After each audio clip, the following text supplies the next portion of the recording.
Di sebuah desa terpencil, berdirilah sebuah rumah tua yang sudah lama tak berpenghuni. Rumah itu dikenal sebagai rumah tua di ujung desa dan telah menjadi sumber berbagai cerita menyeramkan di kalangan penduduk setempat. Dinding-dinding rumah itu dipenuhi lumut dan tanaman liar merambat, memberikan kesan angker yang tak terbantahkan. Suatu hari, seorang pemuda bernama Budi pindah ke desa itu untuk mencari ketenangan setelah tragedi keluarga yang menghancurkan hidupnya. Budi merasa terganggu dengan cerita-cerita yang beredar tentang rumah tersebut, tetapi rasa ingin tahunya mengalahkan ketakutannya. Suatu malam yang gelap, Budi memutuskan untuk menyelidiki rumah tua itu. Dengan membawa senter dan keberanian yang tipis, dia memasuki pekarangan rumah. Saat dia melangkah masuk ke dalam rumah, suara pintu berderit menyambutnya, menambah suasana menakutkan. Di dalam rumah, hawa dingin langsung menyergap Budi. Dia menyalakan senternya dan melihat sekeliling. Tiba-tiba, dia mendengar suara langkah kaki di lantai atas. Dengan hati-hati, Budi menaiki tangga yang berderit menuju lantai 2. Semakin dia mendekat, semakin jelas suara itu terdengar. Seperti ada seseorang yang sedang berjalan mondar-mandir. Budi menemukan sebuah kamar yang pintunya sedikit terbuka. Dengan tangan gemetar, dia mendorong pintu itu di dalam kamar. Dia melihat sosok perempuan bergaun putih dengan wajah pucat yang menatapnya tajam. Mata perempuan itu penuh dengan kebencian dan kesedihan yang mendalam. Seketika, perempuan itu berteriak dengan suara melengking yang memekakkan telinga, membuat Budi mundur ketakutan. Dia mencoba berlari keluar dari rumah itu, tetapi pintu-pintu tertutup dengan sendirinya, seolah ada kekuatan gaib yang menghalanginya untuk pergi.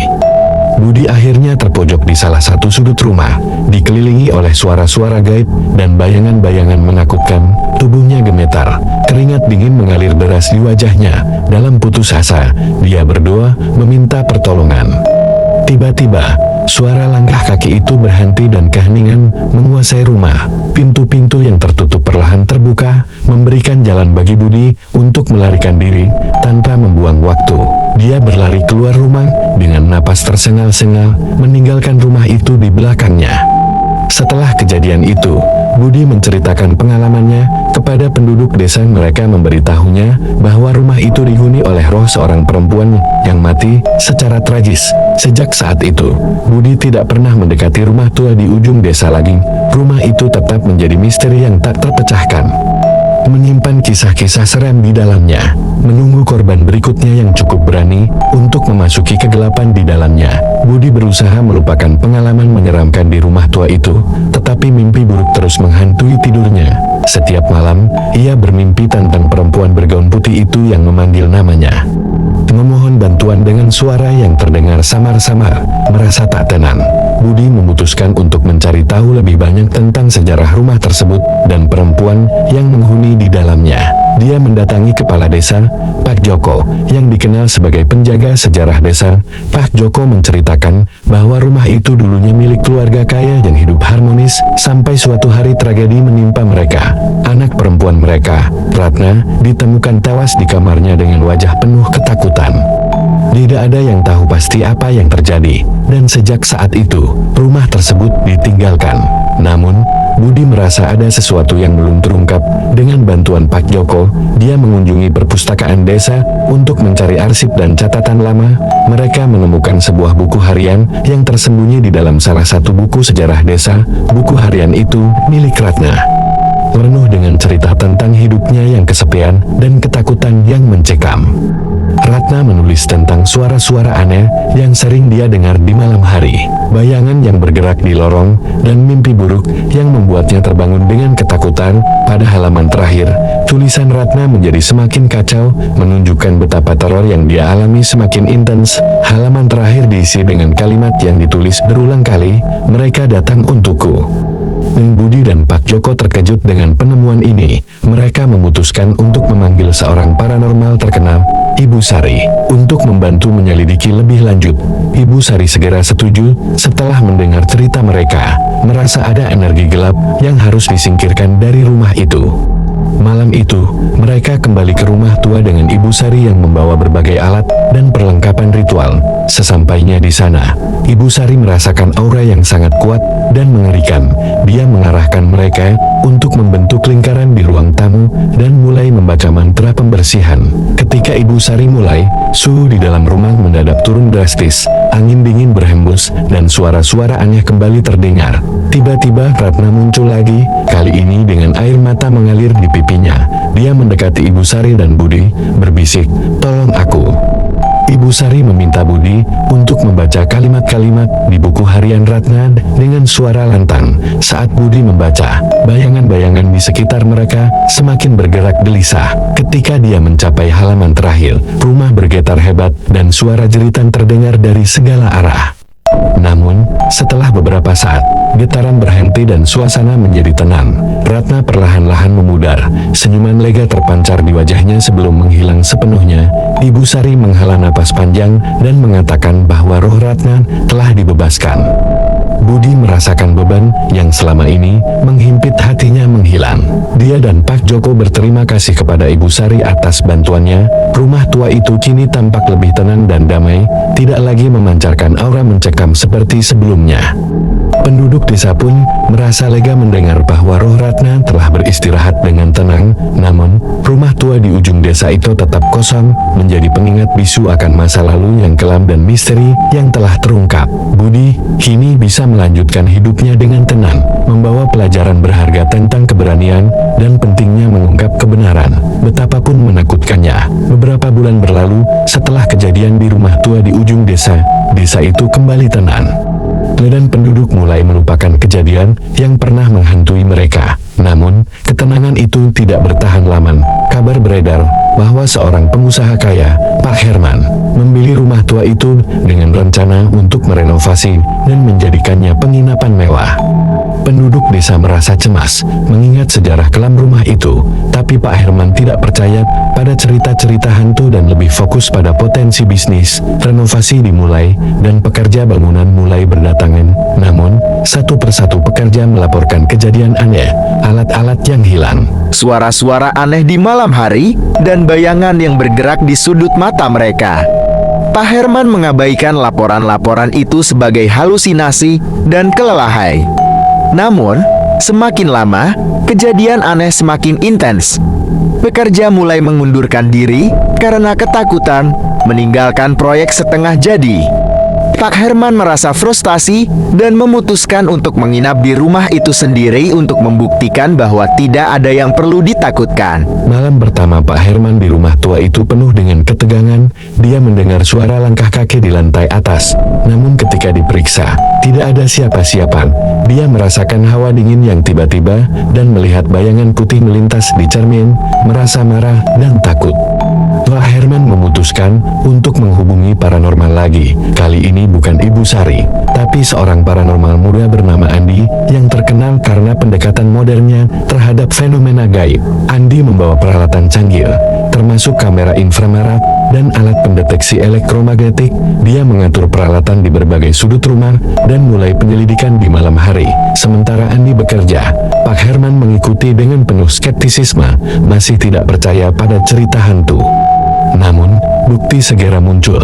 Kamera menangkap bayangan misterius yang bergerak di lorong. Sementara alat pendeteksi elektromagnetik menunjukkan aktivitas yang sangat tinggi di kamar Ratna. Andi merasakan ada sesuatu yang belum terungkap di rumah itu. Dia memutuskan untuk melakukan komunikasi langsung dengan entitas di rumah tersebut. Menggunakan alat spirit box, Andi mencoba berkomunikasi dengan roh yang menghuni rumah. Setelah beberapa saat, suara Ratna terdengar melalui alat itu, berkata, "Bukan aku, dia masih di sini, dia yang membunuhku." Kata-kata itu mengejutkan semua orang. Andi menyadari bahwa ada lebih dari satu roh di rumah itu. Dia melakukan penyelidikan lebih lanjut dan menemukan catatan lama yang mengungkapkan bahwa ayah Ratna, yang diduga meninggal dalam kecelakaan, sebenarnya melakukan ritual gelap untuk mencari kekayaan, mengorbankan anaknya sendiri. Roh ayah Ratna masih berdiam di rumah itu, penuh dengan kebencian dan kejahatan. Andi melakukan ritual pengusiran yang lebih kuat, menggunakan mantra-mantra kuno dan peralatan khusus. Prosesnya sangat intens, dengan suara-suara mengerikan dan bayangan gelap yang mencoba menyerang mereka. Setelah beberapa jam yang mencekam, akhirnya rumah itu menjadi tenang.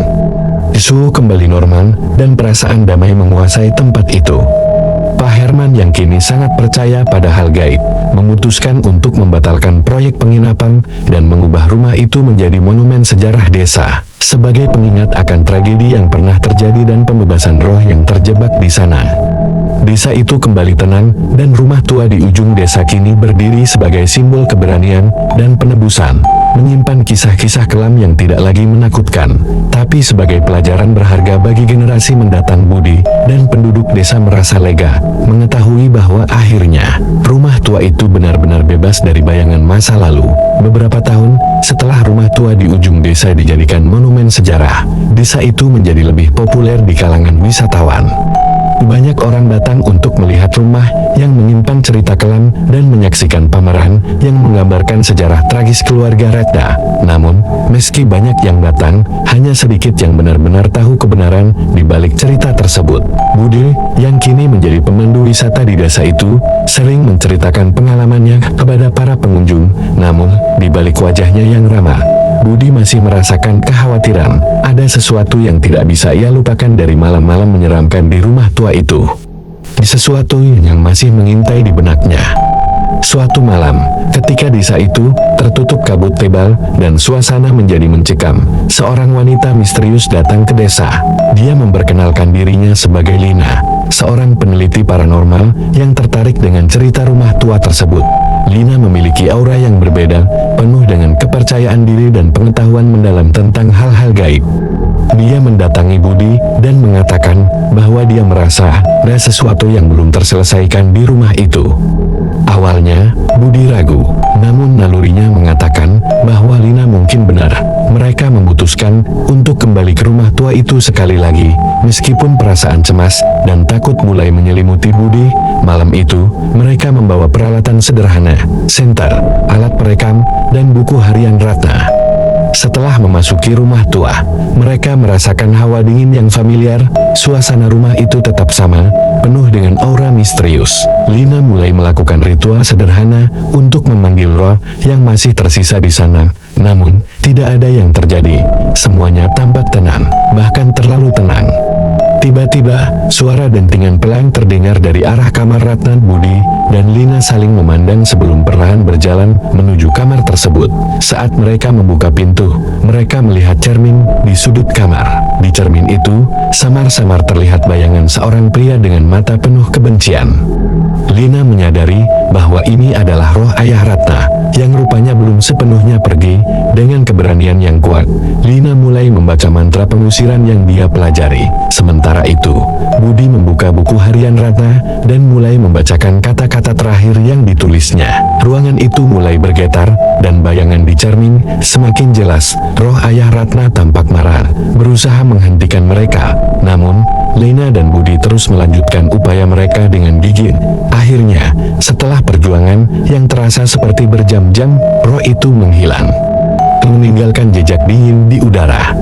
Suasana rumah menjadi lebih ringan, seolah-olah beban yang sudah lama ada akhirnya terangkat. Lina tersenyum lega, begitu juga dengan Budi yang merasa bahwa ini adalah akhir dari mimpi buruk yang selama ini menghantuinya. Keesokan harinya, Budi dan Lina mengadakan upacara kecil bersama penduduk desa untuk menandai berakhirnya bayangan gelap di rumah tua itu. Monumen itu kini benar-benar menjadi tempat damai, bukan hanya untuk mengenang masa lalu, tetapi juga sebagai simbol penebusan dan ketenangan. Lina melanjutkan penelitiannya ke tempat lain, meninggalkan Budi dengan rasa syukur yang mendalam. Budi kini bisa menjalani hidupnya tanpa bayang-bayang ketakutan, dengan keyakinan bahwa apapun yang terjadi di masa lalu, selalu ada cara untuk menemukan kedamaian di masa kini. Rumah tua di ujung desa, yang dulu menakutkan, kini menjadi saksi bisu perjalanan panjang menuju pembebasan dan ketenangan bagi mereka yang terlibat dalam kisah tragis itu. Bertahun-tahun setelah malam terakhir yang penuh ketegangan di rumah tua itu, desa tersebut berubah menjadi tujuan wisata sejarah yang semakin populer. Budi, yang kini menjadi kepala pemandu wisata, menjalani hidupnya dengan tenang. Namun, cerita rumah tua itu terus menarik perhatian para peneliti, wisatawan, dan bahkan media. Suatu hari, seorang sejarawan muda bernama Arif datang ke desa dengan tujuan menggali lebih dalam tentang keluarga Ratna dan misteri yang menyelimutinya. Arif percaya bahwa masih ada warisan tersembunyi di rumah tua itu yang belum terungkap. Budi, meski merasa lega bahwa semua hal mistis telah terselesaikan, setuju untuk membantu Arif karena ia juga penasaran.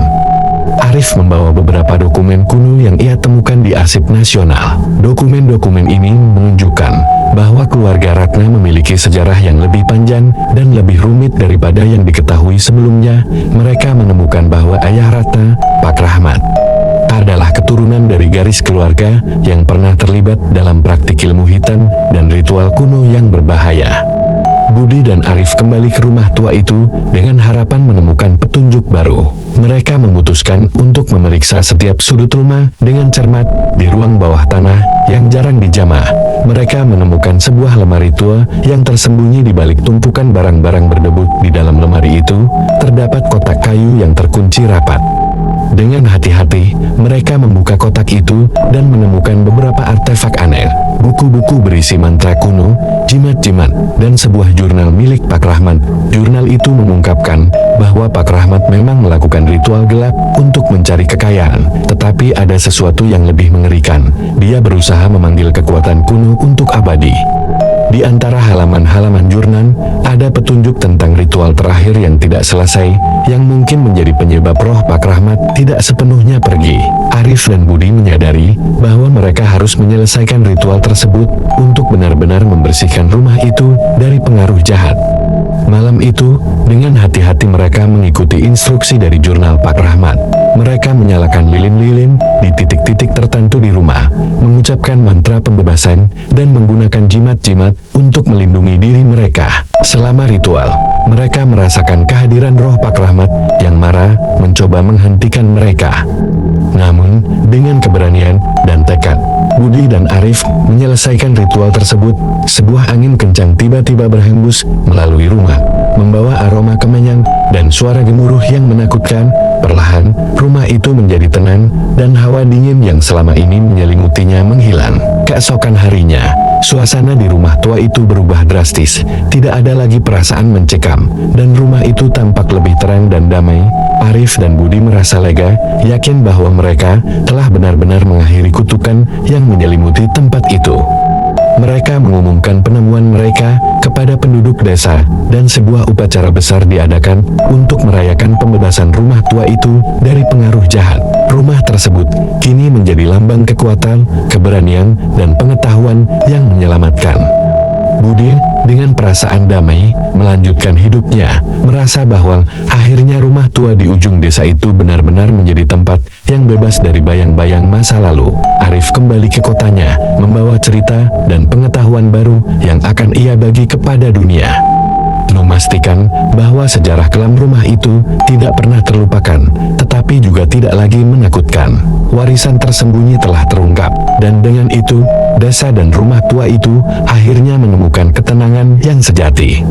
Beberapa bulan setelah upacara besar yang merayakan pembebasan rumah tua, desa itu menikmati ketenangan yang telah lama dinantikan. Namun, ketenangan itu mulai terusik ketika penduduk desa melaporkan kejadian aneh di malam hari. Suara-suara berbisik, bayangan yang bergerak tanpa arah, dan hawa dingin yang tiba-tiba kembali menghantui desa. Budi, yang telah merasa lega setelah petualangan terakhirnya, mulai merasa cemas. Suatu malam, Budi menerima telepon dari Arif yang suaranya terdengar putus asa. Arif mengabarkan bahwa setelah kembali ke kota, ia mengalami mimpi buruk yang sama setiap malam, mimpi tentang ritual gelap dan sosok bayangan yang menatapnya dengan mata penuh kebencian. Merasa bahwa sesuatu yang jahat mungkin belum sepenuhnya pergi, Arif memutuskan untuk kembali ke desa dan meminta bantuan Budi sekali lagi. Budi setuju. Meskipun perasaan cemas mulai menyelimuti hatinya, Arif tiba dengan membawa lebih banyak peralatan penelitian dan buku-buku kuno tentang ritual dan ilmu gaib. Mereka menyusun rencana untuk menyelidiki kembali rumah tua itu, kali ini dengan lebih berhati-hati dan lebih siap. Malam itu, mereka memasuki rumah tua dengan penuh kewaspadaan. Mereka memeriksa setiap sudut rumah, mencari tanda-tanda apapun yang mungkin terlewatkan sebelumnya. Di ruang bawah tanah, Arif menemukan sebuah panel rahasia di lantai. Di balik panel itu, terdapat tangga yang mengarah ke ruang bawah tanah yang lebih dalam. Di ruang bawah tanah yang gelap dan pengap itu, mereka menemukan sebuah altar kuno yang tampaknya digunakan untuk ritual gelap. Di altar tersebut, terdapat buku tua yang lebih besar dan lebih menakutkan dari yang pernah mereka lihat sebelumnya. Buku itu penuh dengan simbol-simbol aneh dan mantra-mantra dalam bahasa yang tidak mereka kenali. Arif dan Budi mulai membaca buku itu dengan hati-hati, mencoba memahami isinya.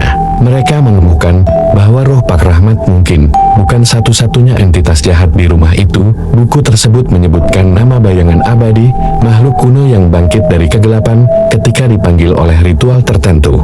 Mereka menyadari bahwa ritual terakhir yang mereka lakukan mungkin tidak hanya membebaskan roh Pak Rahmat, tetapi juga membangkitkan entitas yang lebih kuat dan jahat. Dengan waktu yang semakin mendesak, mereka tahu bahwa mereka harus menghentikan bayangan abadi sebelum makhluk itu sepenuhnya bangkit dan menyebarkan teror di desa. Dengan menggunakan buku kuno itu, Arif dan Budi menyiapkan ritual penghancuran yang rumit dan berbahaya.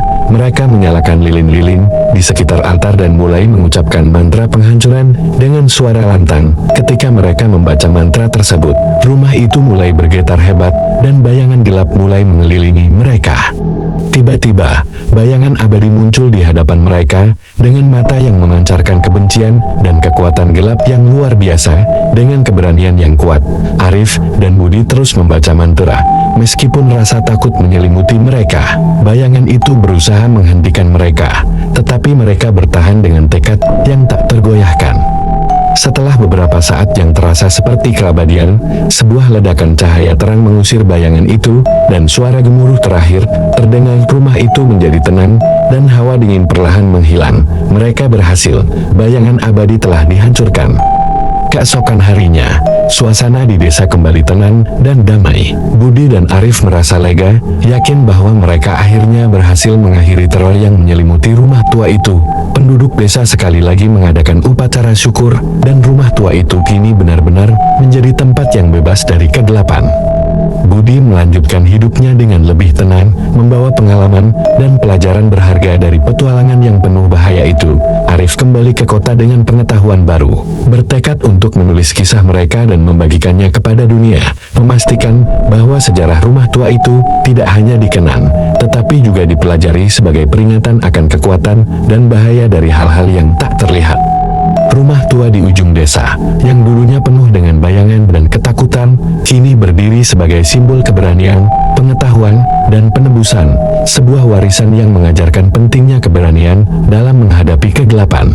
Setelah kekalahan bayangan abadi, desa kembali menikmati ketenangan yang langka. Budi dan Arif merasa lega, namun kehidupan mereka tetap tidak sepenuhnya kembali normal. Meskipun rumah tua itu kini bebas dari bayangan dan roh jahat, mereka merasa bahwa kisah ini belum sepenuhnya berakhir.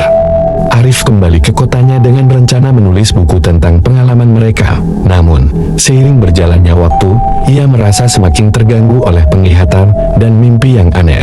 Dalam mimpi-mimpinya, dia melihat simbol-simbol kuno yang tidak pernah dia lihat sebelumnya, dan sosok-sosok bayangan yang mengintai dari kegelapan. Sementara itu, Budi di desa merasakan hal yang sama. Meskipun tidak ada lagi kejadian aneh di rumah tua itu, dia merasa ada sesuatu yang mengawasinya. Ketika dia mendiskusikan hal ini dengan Arif, mereka berdua menyadari bahwa ada kekuatan lain yang mungkin masih mengintai, sesuatu yang lebih besar dan lebih tua dari apa yang mereka hadapi sebelumnya. mereka memutuskan untuk menyelidiki lebih lanjut. Arif menemukan bahwa simbol-simbol yang ia lihat dalam mimpinya adalah bagian dari ritual kuno yang disebut cahaya terakhir, sebuah upaya terakhir untuk memurnikan tempat yang telah diselimuti oleh kegelapan selama berabad-abad.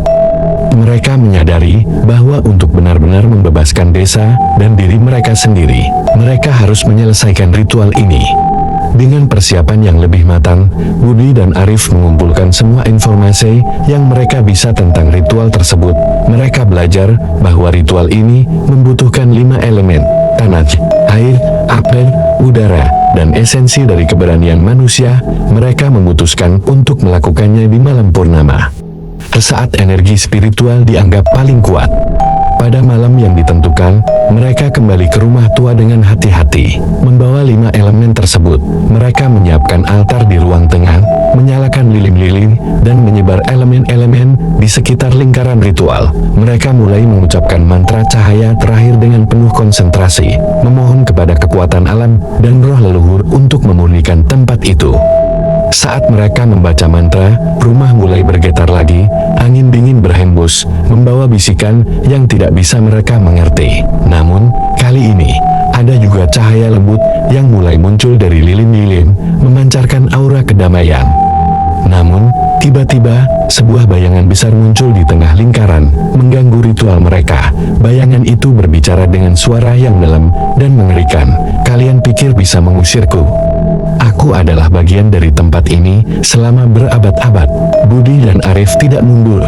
Mereka melanjutkan mantra dengan suara lebih lantang, memusatkan semua keberanian dan kekuatan mereka. Cahaya dari lilin semakin terang, memaksa bayangan itu mundur sedikit demi sedikit. Akhirnya, dengan ledakan cahaya yang sangat terang, bayangan itu menghilang. Rumah tua itu menjadi sangat tenang, lebih tenang daripada sebelumnya. Suasana damai menyelimuti tempat itu, dan udara terasa lebih segar. Budi dan Arif menghela napas lega. Mereka tahu bahwa mereka telah menyelesaikan ritual yang paling penting. Rumah tua itu kini benar-benar bebas dari segala kegelapan, bisa dapat hidup dengan tenang, tanpa takut akan bayang-bayang masa lalu.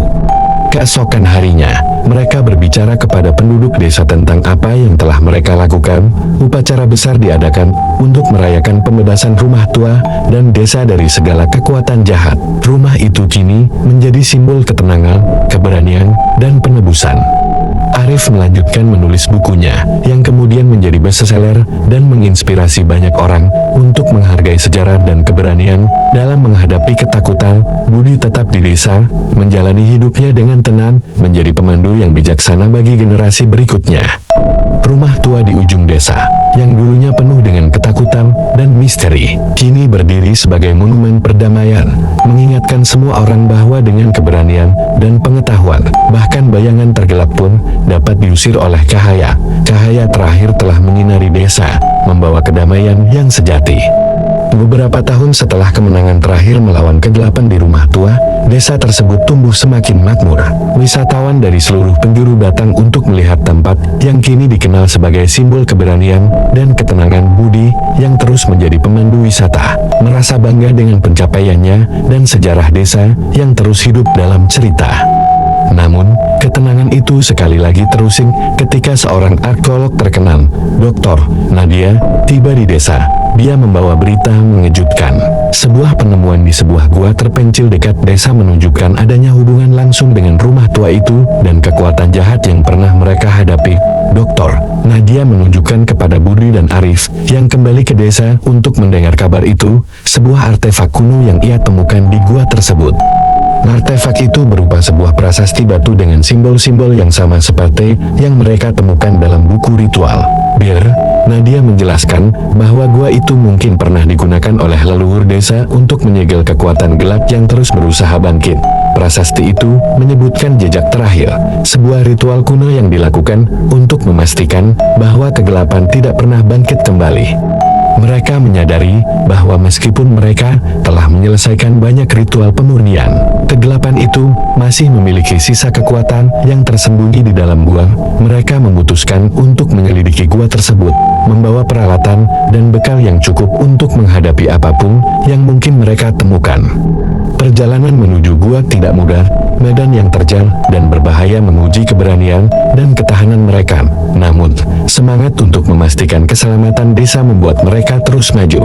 Ketika mereka akhirnya tiba di mulut gua, suasana dingin dan mencekam menyambut mereka. Di dalam gua, mereka menemukan lebih banyak simbol dan artefak kuno. Dinding gua dipenuhi dengan ukiran yang menceritakan kisah pertempuran antara manusia dan kekuatan gelap yang berusaha menguasai dunia. Di tengah gua, mereka menemukan altar yang mirip dengan yang ada di rumah tua, tapi jauh lebih besar dan lebih rumit. Biar Nadia menjelaskan bahwa altar ini adalah pusat dari kekuatan jahat yang telah tersegel selama berabad-abad. Untuk memastikan bahwa kegelapan tidak pernah bangkit kembali, mereka harus melakukan ritual jejak terakhir. Sebuah ritual yang melibatkan seluruh elemen alam dan esensi keberanian manusia yang paling murni. Dengan hati-hati, mereka menyiapkan elemen-elemen yang diperlukan: tanah, air, api, udara, dan kristal khusus yang ditemukan di gua. Mereka menyalakan lilin-lilin dan mulai membaca mantra kuno yang tertulis di prasasti. Saat mereka membaca, gua mulai bergetar dan bayangan-bayangan gelap mulai muncul di sekitar mereka. Ritual itu lebih berat dan menakutkan pada yang mereka bayangkan. Bayangan-bayangan mencoba menghalangi mereka, berbisik dengan suara-suara menakutkan yang menggoda mereka untuk berhenti. Namun, Budi, Arif, dan Dr. Nadia tetap bertahan, mengucapkan mantra dengan suara yang semakin lantang. Ketika mereka mencapai bagian akhir dari mantra, cahaya terang meledak dari altar, memaksa bayangan-bayangan itu mundur dan menghilang.